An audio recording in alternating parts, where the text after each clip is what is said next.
morning, everybody. Good morning, Rabbi. This week's parsha also discusses the avodah, the service of the Kohen Gadol on Yom Kippur.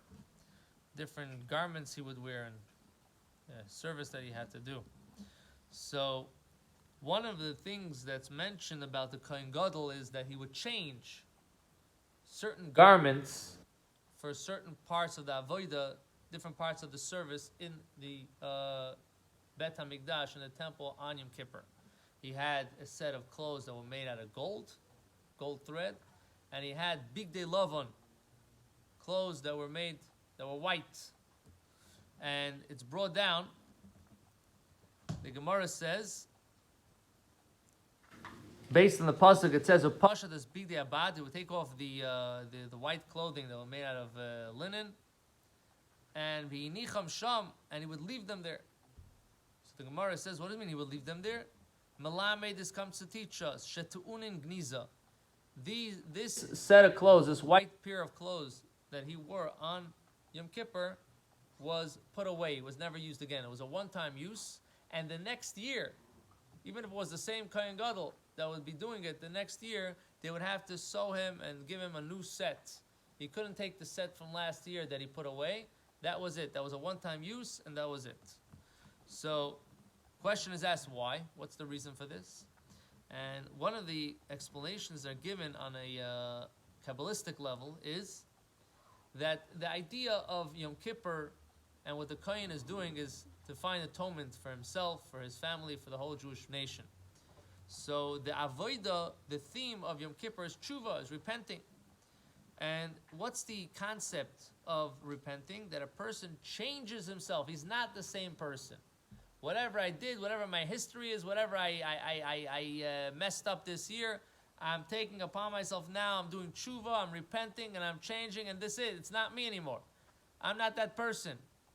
So this concept is expressed also by the Kohen. He's the one that's bringing down this energy to the whole world. He's bringing down this hamshacha, this drawing down of the process. Every person has to do it on their own, but he's drawing down the energy for it. So his clothing cannot be the same as last year. He has to start from new. It's a new history. It's a new concept. It's not. I'm not doing tshuva from last year. Last year was last year. This year I have to do tshuva to where I am now, where I'm holding now. So therefore, the clothing itself also has to be on that level that it represents this idea that he's starting from anew. Now, in that light, the Rambam writes that when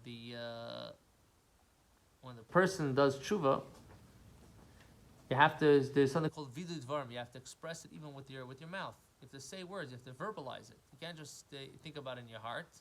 You have to also, part of it is to say, I will not do it again. I take upon myself that I will not do it again. I'm sorry for what I did. Telling Hashem, I'm sorry for what I did, and I will not do it again. Now, if somebody does that, says it with words, but he doesn't completely feel it in his heart, also a problem. You have to have both. So the Rambam gives an example. It's like a person going to the mikveh, but they're holding a sheretz in their hand. In the times of the temple, if you touched a bug, a worm, or thing like that, you become tamei, and you have to go to the mikveh. So what happens if you take the worm, and you're going into the mikveh, and you're dipping with the worm in the mikveh? It's a problem. So the Rambam says a person that is saying the words, but his heart he doesn't feel it, it's like he's going in the mikveh, but he still has the worm, he still has the issue in his hand. So the Rebbe asks, why that example? Because on one hand, you are going to the mikveh. The fact that you said the words, you did do an action. And a person really wants to do the right thing. So even if once you said it, you have inside of yourself also a true, deep feeling. You didn't completely get there. So there is some level of tshuva you did. But on the other hand, we have to try to understand that there is the speaking about it, there is the verbalizing it, but there is also that a person has to really completely be, and that means, like, in a sense, you're a changed person. You accept it, and that's it. You're good to go. So Hashem should help. We should understand that every day is a new day. Every day is a new process. Every day we have a new chance. And every day we have to make it happen. Have a wonderful day. Amen.